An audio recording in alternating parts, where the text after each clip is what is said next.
How are you all. हम लोग आज पढ़ रहे हैं, आज हम लोग पढ़ेंगे informal writing, informal letter writing. Informal letter writing हम अपने फ्रेंड्स को भेजते हैं, अपने पेरेंट्स को भेजते हैं, माता पिता को, अपनी बहनों को, अपने भाइयों को, यानी जिससे हमारा रिलेशन इनफॉर्मल होता है, हम उसको इनफॉर्मल लेटर लिखते हैं। उसमें शब्दों की कोई बाध्यता नहीं होती है, हम किसी भी शब्द का यूज कर लेते हैं, जबकि फॉर्मल लेटर्स में शब्दों की बाध्यता होती है, रिस्ट्रिक्शन होते हैं। लेकिन इनफॉर्मल राइटिंग में शब्दों के रिस्ट्रिक्शन नहीं होते हैं, ये अनौपचारिक होता है, इसमें हम कोई भी बात लिख देते हैं।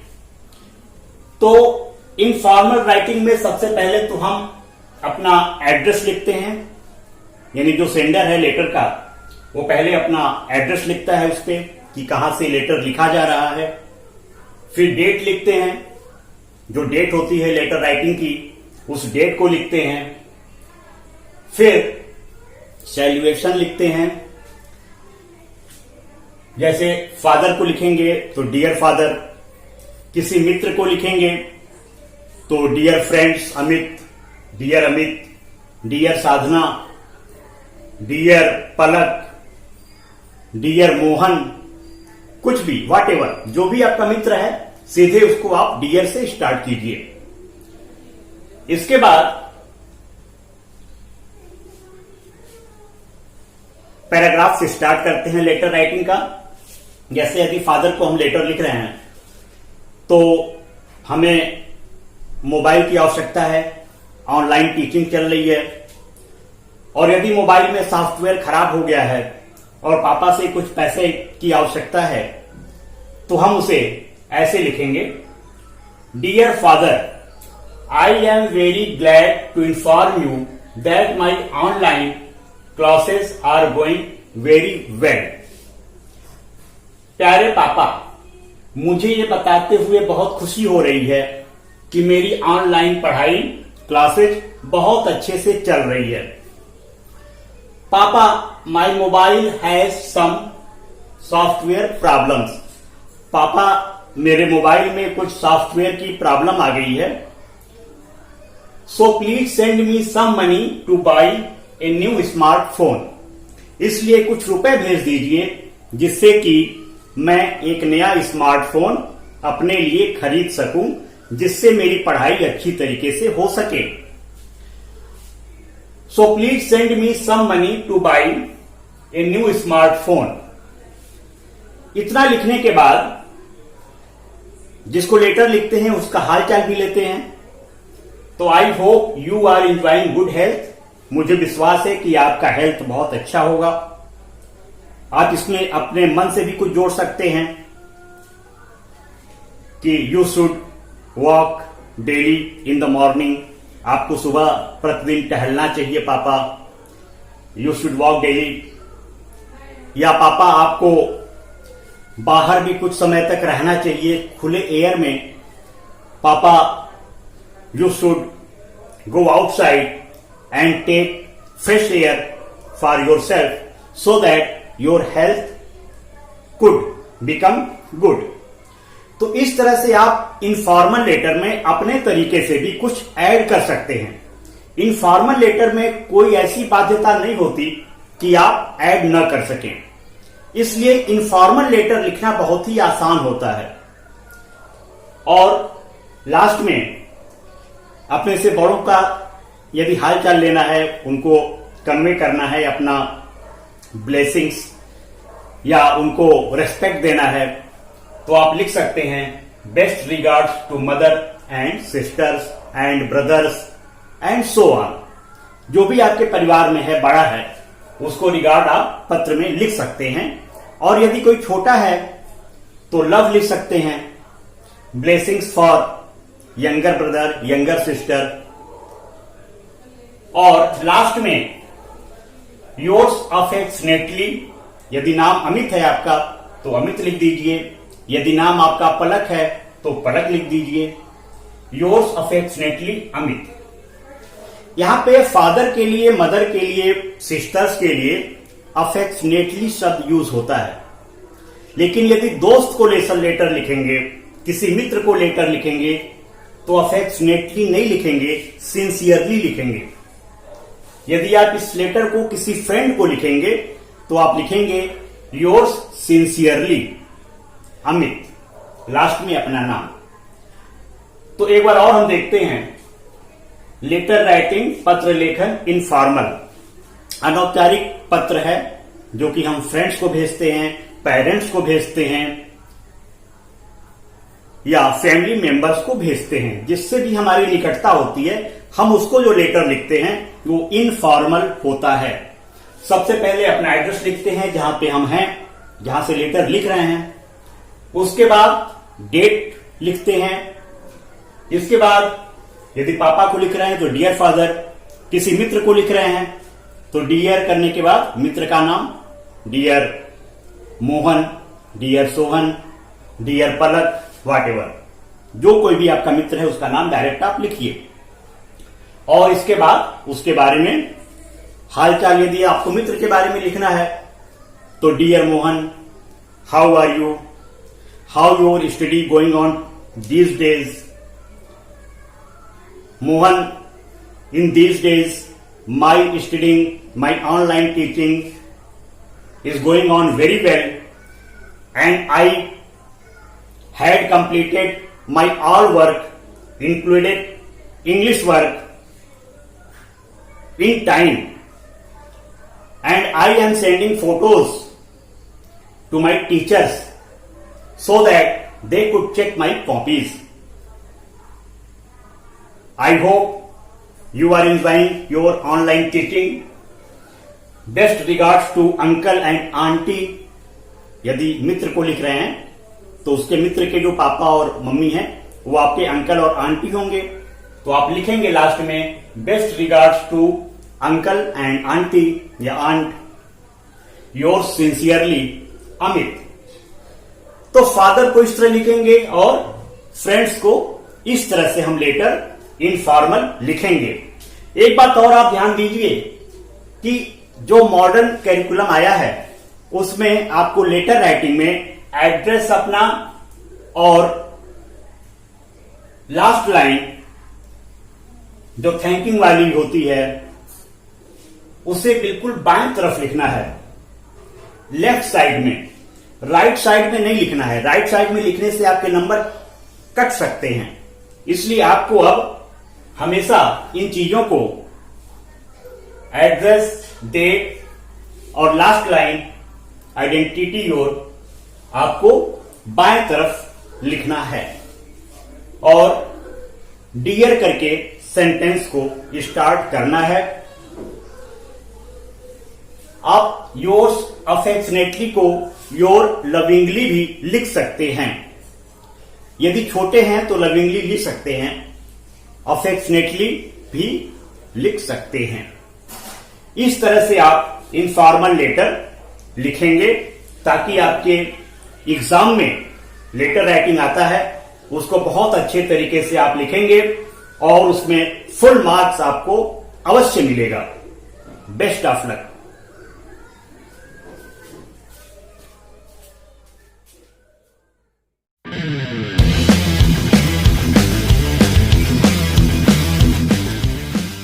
How are you all?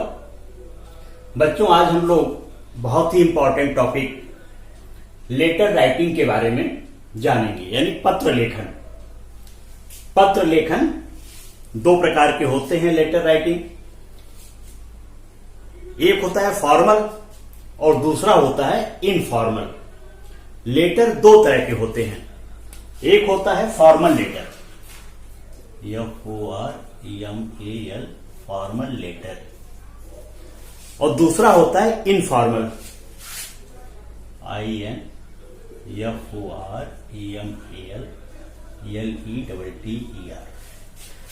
Formal letter यानी औपचारिक पत्र हम जैसे प्रिंसिपल को लिखते हैं या किसी बैंक के मैनेजर को लिखते हैं, यानी ऑफिशियल यूज में फॉर्मल लेटर का यूज करते हैं ऑफिस वाले कामों में। और जब हम अपने दोस्तों को लेटर लिखते हैं, अपने पेरेंट्स को लिखते हैं, अपने सिस्टर्स ब्रदर्स को लिखते हैं, तो वो इनफॉर्मल लेटर होता है, अनौपचारिक पत्र कहा जाता है। तो दो तरह के लेटर होते हैं, पहला है फॉर्मल और दूसरा है इनफॉर्मल लेटर। इनफॉर्मल लेटर हम उसको जो फ्रेंड्स को लिखते हैं या पेरेंट्स को लिखते हैं, उसमें कोई बहुत ज्यादा स्ट्रक्चर की आवश्यकता नहीं पड़ती। लेकिन जो फॉर्मल लेटर होता है, जो औपचारिक पत्र होते हैं, उसके लिए स्ट्रक्चर बहुत जरूरी होता है। और जो सीबीएसई का, एनसीईआरटी का जो नया कैरिकुलम है, उसमें लेटर्स के जो मेन पार्ट्स हैं वो बाएं तरफ लिखे जाते हैं। तो आइए हम देखते हैं।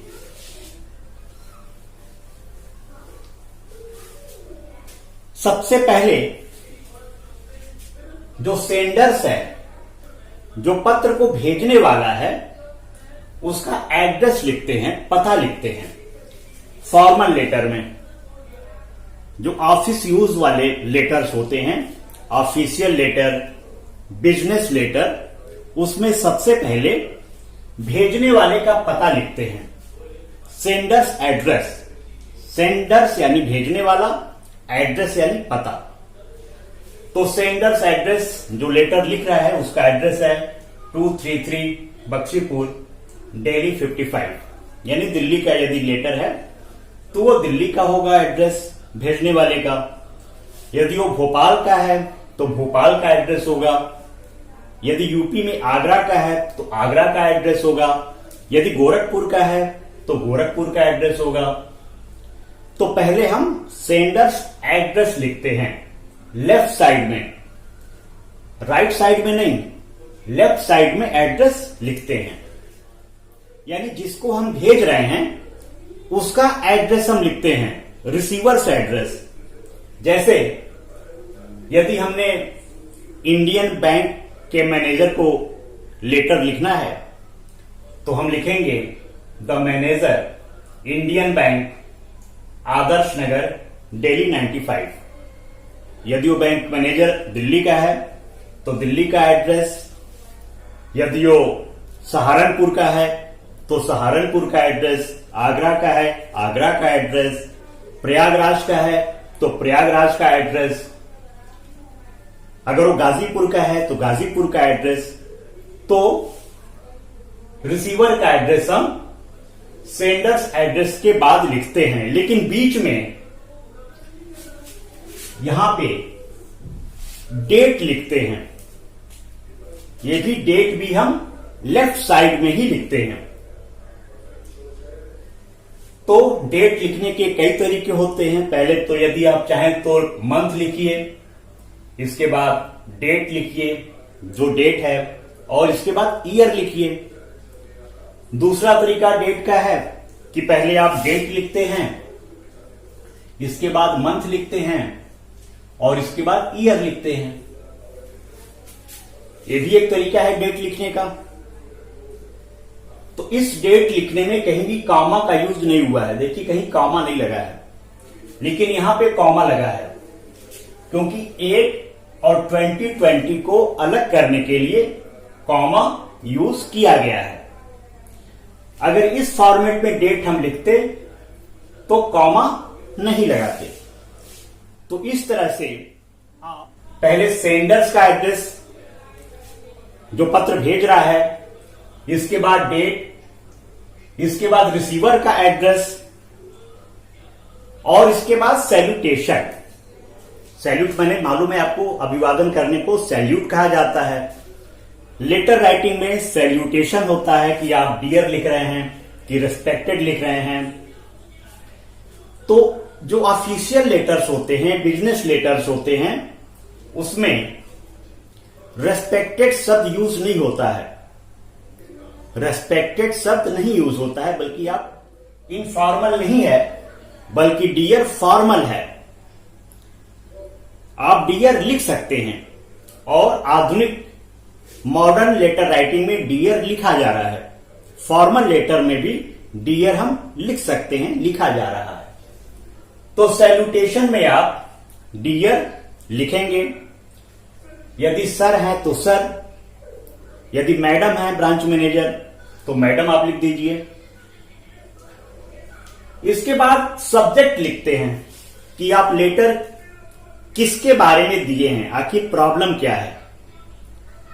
तो इस बात का विशेष ध्यान दीजिए कि जो सब्जेक्ट हो वो ज्यादा शब्दों का ना हो, 6 to 8, ज्यादा से ज्यादा 6 to 8 वर्ड्स, 6 to 8 वर्ड्स के अंदर ये आपका सब्जेक्ट होना चाहिए और सब्जेक्ट बीच में होना चाहिए। सब्जेक्ट हमेशा बीच में होना चाहिए लेटर राइटिंग में, और आप इस सब्जेक्ट को अंडरलाइन भी कर सकते हैं। इसको एम्फेसाइज करने के लिए आप इसको अंडरलाइन कर सकते हैं। इसके बाद बीच वाला बॉडी टेक्स्ट है कि लेटर में क्या लिखें, यानी उसका टेक्स्ट बॉडी। तो पहले तो इंट्रोडक्शन दीजिए अपना कि आप कौन हैं, उनसे क्या काम है मैनेजर से। तो आप यहां पे लिख सकते हैं, I am your bank customer and I want A debit card so that I could withdraw money from any ATM. आपकी यदि और कोई प्रॉब्लम है तो आप उसको प्रेजेंट कर सकते हैं उस बॉडी टेक्स्ट में। तो इस तरह बच्चों बॉडी टेक्स्ट को हम ज्यादा से ज्यादा 4 या 5 पैराग्राफ में अपनी बात को लिखते हैं, ज्यादा से ज्यादा 4 या 5 पैराग्राफ में। इसके बाद थैंकिंग यू, उनको धन्यवाद देते हैं, और योर्स फेथफुली। यदि हम उनको नहीं जानते हैं कि कौन है, सर है कि मैडम है, हम उनको बाय फेस बाय नेम नहीं जानते हैं, तो फेथफुली लिखते हैं। अब कुछ बच्चे सोच रहे होंगे कि सिंसियरली क्यों नहीं लिखे। सिंसियरली उन लोगों को लिखा जाता है जिनको हम पहले से जानते हैं। जैसे किसी प्रिंसिपल को कोई टीचर लेटर लिखेगा, फॉर्मल लेटर, तो वो सिंसियरली लिख सकता है क्योंकि वो प्रिंसिपल को जानता है।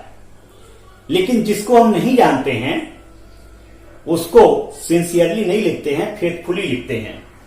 इसी तरह ओबीडियंटली है, योर्स ओबीडियंटली, ये भी यहां पे नहीं लगेगा क्योंकि जब बच्चे लेटर लिखते हैं, एप्लीकेशन लिखते हैं प्रिंसिपल को या टीचर को, तो वे ओबीडियंटली लिखते हैं। यहां पे किसी बैंक का कस्टमर किसी बैंक मैनेजर को ओबीडियंटली या सिंसियरली नहीं लिखेगा, बल्कि फेथफुली लिखेगा। ओबीडियंटली बच्चे लिखते हैं जब भी प्रिंसिपल को या टीचर को लेटर लिखते हैं। और लास्ट में वो अपना नाम लिखेगा जो सेंडर है, और यदि कोई इंक्लोजर्स है, संलग्नक है, तो उसको ENCL डॉट कर देगा कि उसमें यदि उसमें बैंक का पासबुक वगैरह है, उसकी फोटो कॉपी है, उसको एप्लीकेशन के साथ लगाया है, तो इंक्लोजर्स लिख देगा। इंक्लोजर्स में लिख देगा पासबुक फोटो कॉपी। इसी तरह यदि कार्बन कॉपी है, CC है, तो वो CC लिखेगा, C.C यानी कार्बन कॉपी। और कार्बन कॉपी को लिखने के बाद लिख देगा फोटो कॉपी या carbon copy of bank passbook. तो इस तरह से लेटर राइटिंग हम करते हैं। एक बार फिर से आप देखिए,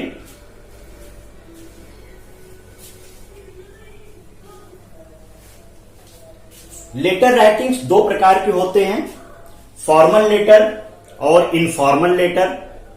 फॉर्मल लेटर बिजनेस पर्पस में और ऑफिशियल यूज में यूज करते हैं, और इनफॉर्मल लेटर हम अपने दोस्तों को और परिवार के सदस्यों को पत्र लिखने में इनफॉर्मल लेटर का यूज करते हैं। तो आज हम फॉर्मल लेटर की बात कर रहे हैं। फॉर्मल लेटर में पहले सेंडर का एड्रेस आता है, फिर रिसीवर का एड्रेस आता है जिसको हम भेज रहे हैं, इसके बाद और इन दोनों के बीच में डेट आता है, किस डेट को हमने लिखा। इसके बाद सैल्यूटेशन आता है, डियर सर या डियर मैडम। फिर सब्जेक्ट आता है, सब्जेक्ट ज्यादा लंबा ना रहे, 6 या 8 शब्दों का रहे। फिर टेक्स्ट बॉडी आती है, 4 या 5 पैराग्राफ का अपनी बात को बताते हैं, उनसे मेरी क्या प्रॉब्लम है, हम आपसे क्या चाहते हैं। लास्ट में थैंकिंग यू, धन्यवाद देते हैं, योर्स फेथफुली लिखते हैं, फिर अपना नाम लिखते हैं और इनक्लोजर्स या कार्बन कॉपी उसमें मेंशन करते हैं। तो बच्चों इस तरह से हम letter writing, formal letter writing लिखते हैं। आधुनिक परिप्रेक्ष्य में सारी चीजें लेफ्ट साइड में लिखी जाती हैं। आप इसको राइट साइड में लिखने की गलती मत कीजिएगा, नहीं तो एग्जाम्स में नंबर कम हो सकता है। तो आप पूरी कोशिश कीजिएगा कि इन चीजों को लेफ्ट साइड में लिखें, जो नई गाइडलाइन आई है। तो इस तरह से आप अब पत्र लेखन, फॉर्मल पत्र लेखन, औपचारिक पत्र लेखन लिखना समझ चुके हैं। इसको जितना ज्यादा आप प्रैक्टिस करेंगे उतना ही आपको आएगा। आप भी किसी संपादक को पत्र लिखिए, किसी डॉक्टर को पत्र लिखिए, किसी इंजीनियर को पत्र लिखिए या किसी बिजली विभाग में पत्र लिखिए कि आपकी कॉलोनी में बिजली नहीं आ रही है या ट्रांसफार्मर आपको बदलवाना है। तो इस तरह बच्चों आप प्रैक्टिस कीजिए और लेटर राइटिंग के मास्टर आप बन सकते हैं। Best of luck.